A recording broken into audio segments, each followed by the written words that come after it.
On today's video, two new commanders coming out, two cavalry commanders, Attila and Takeda Shingen. We're going to go over their skills very briefly, read through them, tell you my opinions on them. And then we're going to talk about when these commanders are coming out, how you'll get these commanders, what ways they will be available, as well as talk a little bit about speculations and things going on in the community about future commanders, future potential civilizations, future anything. Talk a little bit about the whole leaks situation. You guys definitely don't want to miss that on this video. So make sure you're slapping a like on the video, subscribing to the channel if you're new, and yeah, all that's left is sit back and enjoy the video.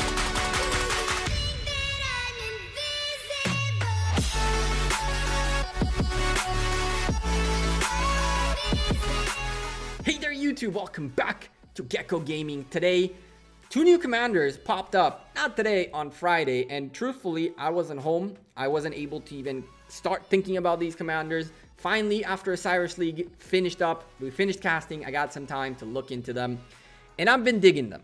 Now, let's go through their skills briefly. Gonna read through all of it. If you guys want to skip a little bit ahead after that, that's fine, but trust me, the second part of the video you definitely don't want to miss out on. Takeda Shingen is the first commander we're going to take a look at. He's a new Japan commander. Interestingly enough, the only legendary Japan commander before him was Minamoto, who you have to spend money to get. Now you can technically get Takeda Shingen without spending money, although he's not going to be that easy to get even without money. His first skill, Fierce as Fire. Takeda Shingen debuffs an enemy single target for 4 seconds. Each time this target receives a normal attack, there's a 50% chance to receive an extra 20% normal attack damage. This effect can only trigger once every 2 seconds. What this means is you hit, active skill happens, this happens, and then you flip a coin. If you get lucky and it goes on, then you have a 2-second cooldown, and then you have a shot at potentially getting it one more time. If you flip the coin and miss, don't worry, you have another shot. If you get it on that second time, that's all you'll get. Essentially, if you get lucky and you hit that debuff on the first turn, on the first 4 seconds of the 4 seconds, you might get lucky and get it done twice. But for that, you got to flip a coin and get heads twice. This goes from 20% enemy normal damage taken from 20% all the way to 50%. And from here on out, we go into Swift as Wind, a passive skill. Reminder, active skills require rage in order to trigger them, and they drain your rage. Passive skills are always available so long as the commander is on the field. To the marches that the commander is in. If you have him on the field, not all the marches get the buff, just in case. Swift as a Wind, passive skill. Increase cavalry units attack by 10%. Grant normal attacks 10% chance to increase march speed by 10% for 3 seconds. So you can increase cavalry attack bonus all the way to 40% guaranteed. And if you get lucky and you hit that 10%, your march speed bonus can go up from 10 to 30%.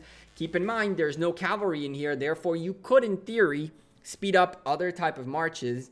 This commander, however, does not like other types of troops, because if you look at his third skill? It is third skill. The Gentle as the Forest, for 4 seconds after using the first skill, so you use the first skill, it takes roughly 6 or 7 seconds turns for you to trigger the skill again. In between, for 4 seconds, it heals a portion of slightly wounded troops from 100 all the way to 200 every second. So a total of 1,000 healing factor in 4 seconds. I love it. When the army led by this commander only contains cavalry units, this was the important part, increase the defense by 20%. So long as you only have cavalry, you can increase your defense up to 40%. You can increase your attack up to 40%, and you have a 10% shot of hitting 30% march speed bonus on your cavalries. That's kind of nuts. Add to that the fact that he's a mobility cavalry commander. This guy could hit massive speed on the open field. The passive skill, immovable as the mountain. Again, it's a passive skill. Skill damage taken by troops led by Takeda Shingen is reduced by 1% all the way to 5. Skill damage taken reduction. When taking damage, there is a 10% chance to reduce normal attack damage taken and counter damage taken by 5% for 3 seconds. So there's a 10% chance that normal attacks as well as counter attack damages will decrease all the way by 25%.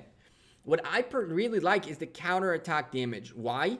Because what he is doing is essentially potentially debuffing those buffs that make Charles Martel, for example, such a great commander, as he increases counter damage, which is used as anti-swarm technology, like Chisco likes to call it.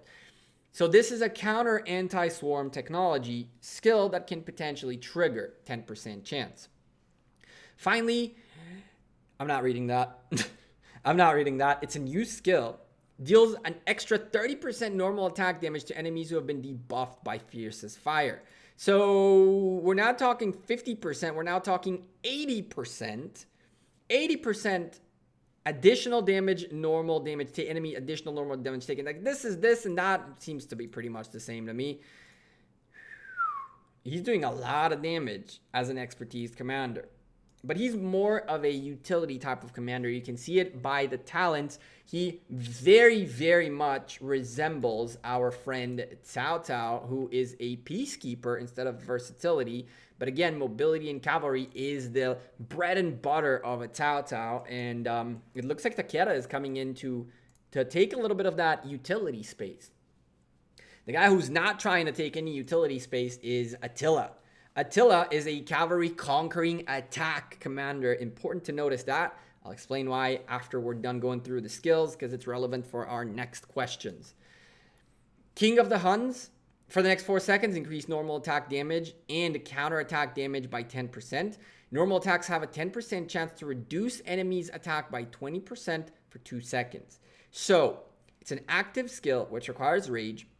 Once it's maxed for 4 seconds, normal attack damage and counter attack damage will increase. So normal attack plus anti-swarm damage going up. So he is prepping himself to get swarmed by those infantries, and he is ready to do some extra damage. And then it's a flip of a coin whether or not he reduces the enemy's attack by another 20 all the way to 50%. Huge numbers in here, especially if you hit that 50% for 2 seconds, you're going to do major reductions. Siege of Constantinople. Sure. Passive skill, when attacking garrisons, increase all damage dealt by 2%, has a 10% chance every turn to reduce the garrison's defense by 5% for 3 seconds. When it says attacking garrisons, what I interpret is anything that a garrison tree would work on, right? You would think that a garrison tree works on garrisons. Therefore, we know that garrison works on flags, on passes, on forts, on cities, on Ark of Osiris. So all this is relevant for rallies on structures, essentially. It's different than rallying cities. And that's why I like this skill, because it's available for pretty much any kind of rally you would be doing. Unless, of course, it's a counter rally on an existing rally. Now, damage bonus of 10%, defense reduction of 25%. This is kind of crazy, especially because every turn has a 10% chance. 10% is not that much, but if every second you get a choice, every other second you'd get a choice of 10% to get this or not, you'll most likely hit that at least once if you're lucky, if the fight is long enough. Defense reduction can be massive. Those are the 2 seconds, 3 seconds where the tides can turn in a more prolonged match. Taking a look at Honoria, another passive skill. Skill damage taken against troops led by Attila is reduced by 30%. All the way up to 150. Oh my god. Wait. Don't panic. Lilith already said there's a mistake there. A bunch of people panicked. We told the community as well as Lilith did. This is supposed to be 3% all the way to 15%, and that applies to both of these. So, take a breather. All's good. Let's continue. Skill damage against troops led by Attila is reduced by 3%, and the skill damage dealt by his troops is also reduced by 3%. So, you reduce damage, but you also all damage taken reduced as well as all damage dealt.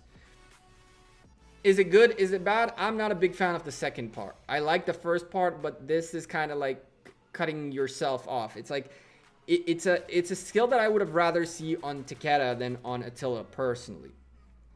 Increase cavalry units march speed by 3% and attack by 20. This is where it gets better.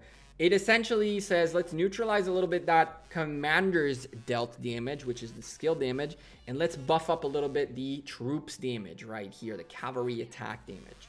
Of course, cavalry march speed, very different than our friend Takeda, who had march speed, okay? Very important to notice, because if you take a look at our friend Attila, on his 4th skill, just like Takeda, a passive skill, Battle of Catalonian Plains, when the army led by Attila contains only cavalry units, normal attacks have a chance to increase his troops' all damage dealt for the next 2 turns. It has a 25% chance to increase all damage dealt by 25%. It has a 25% chance to increase all damage by 50%. 1 in 4 situations, you'll either do this or that. And I'm assuming it doesn't stack. My assumption is that it's kind of like every other damage bonus, where if there is one smaller and one bigger, the bigger one is the one that applies. They don't stack. If they stack, that would be nuts. I don't believe they stack, but it would be really, really, really good to see this happening quite a lot. 25% is a lot. It's a lot. I like this skill quite a bit. And finally, a new skill as an expertise, passive skill. Troops led by Attila are immune to silence. Against enemy troops with less than 50% strength, increase damage dealt by 20%, and increase march speed by 50% for 3 seconds after leaving a battle. These are 3 very significant things. Silence effect is kind of nuts. You essentially can't be silenced. You can trigger away as many skills as you'd like. We haven't seen that much use of silence, though. Herman in something like Lost Kingdom Buildings has been used quite a bit. And so has been Kusunoki. But in battles, I've yet to see Hermans and Kusunokis really trying to silence troops. So silence is out the window thanks to this expertise. Overall, 2 decently well-made commanders. But let's go into the meat of this. The way commanders come out in Rise of Kingdoms is in a cycle. We start with cavalry, we went into infantry, then we took some archers, and now we're back to cavalry. Can you guess which 2 new commanders will come out next at some point? Probably 2 infantry commanders, and after them, probably 2 range commanders. The consensus has been, in terms of patterns, that's how they release commanders, and then the specialized commanders, gathering commanders, peacekeeping commanders, defensive commanders, garrison commanders, versatility commanders, all those types of commanders usually come out in like special events, like a winning KVK commander, like a special anniversary event commander, and all that stuff. We see those happen much more. You saw Ethelfled coming out as a event commander in the expedition. So the pattern is these extra commanders usually come out in other ways, and these specialized types of commanders come out in that cycle.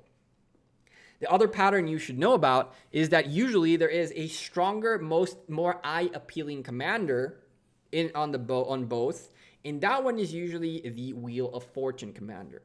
The same pattern was applied in the 3 previous releases that we've had. We've had Genghis Khan with Saladin, Genghis Khan being the cavalry skill madness, and Saladin being more the support conquering kind of guy. He ended up being the mightiest governor. He ended up being the wheel guy. The same can be said about infantry. Alexander, the eye-appealing infantry attack guy, came out in wheel, and Constantine came out of MGE. The same again can be applied with Edward and the wheel, the archer skill guy, and Tamaris. This is actually the only one that I was a bit surprised about. As an archer attacker, she would have potentially not been an MGE commander, but hey, she became an MGE commander.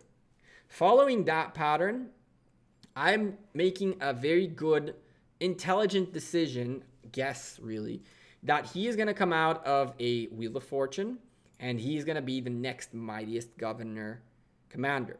The only reason I might not think that that's the case is the fact that we have a 6th Tamaris right now. Usually we had 4 mightiest governors of a commander, but now we have 6. How did that happen? I can explain. If you didn't know, when I don't wear the hat, I'm a software engineer by day. And so I understand the mentality behind some of these things as someone from the industry. And the issue here is they have a commander whose stats are wrong, and we don't really know how deep of a mistake this is. It could be as far as the actual skill triggering that much, or just a visual bug. But the fact that there is something to fix in these commanders means that they couldn't have come out as they did. The moment these commanders come out and you make changes to them, it can be very, very, very problematic. And so I believe the only reason we have Tamaris again now is because they needed to do some changes to these guys. And I believe the next Mightiest Governor cycle, we will see Takeda Shingen on there. So yes, I believe this is going to be a wheel commander, and I believe this is going to be a Mightiest Governor commander. And funnily enough, I think Takeda Shingen will come out before Attila, just because we had a Wheel of Fortune happen like last week. So I would see, maybe not, because we have this week to wait for Mightiest Governor, the week after that, and then so it'll be 3 weeks. We might be seeing Attila on the week before Shingen comes out. That's my estimation based on past patterns. So that's how and when these commanders should be coming out. About a lot of rumors, misinformation, images, and all this stuff that I've been flooded with lately. You guys got to understand one thing.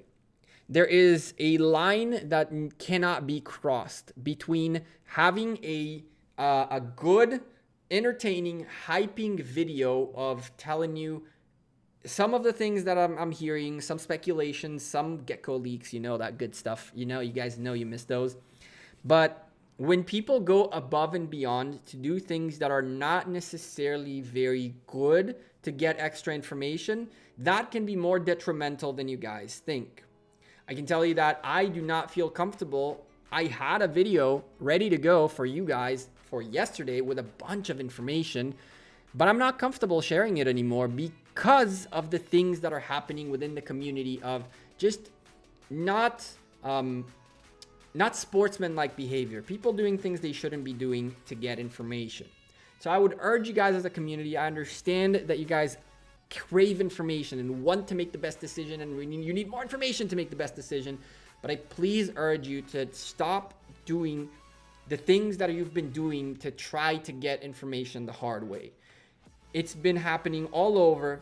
It's not cool, and it is detrimental to the community and to the future of this game. So I'm probably going to get a little bit of something for saying this, but I'm urging you guys to please leave the leaks and leave all that for either Lilith Gaming or the content creators to do. Please don't go out searching for things. It's just making everyone else's life much harder, because there was information that I was okayed and cleared to tell you, but due to the actions of few individuals, I'm not okayed to say anything anymore. And so please stop doing what you're doing. Those of you who are doing it know what you're doing. Those of you who don't know what they're doing, don't bother. It's really not worth it. You don't get anything really out of it, except for causing it that now we can't tell you all the juicy information that was supposed to be told. Anyway, what do you guys think about these new commanders? What do you guys think about when they come out? What do you guys think about this whole thing? Leave me a comment down below and let me know. Heads up, Infantry Commander is probably coming out next. I don't know when and where, but just get ready for that. The whole point is for the meta to consistently shift with these new commanders, and that way, really, investing into a commander is not necessarily that long of a term of a thing. But again, if you take a quick look at these commanders that have come out in the past and take a look at how they evolve, you'll notice that a lot of these commanders feel to you like, oh, I wasted my money and now I can't use it anymore because there's something stronger. But there's always going to be a way to use the older commanders in a new, better way. A great example is Constantine, who all of a sudden is king of Ark of Osiris, and people didn't give him a shot. So keep that in mind. Anyway, I'm Gekko, I'm out of here. Thank you guys very much for watching the video. I'll see you guys sooner rather than later. Thank you for all your continuous support, and take care. Peace.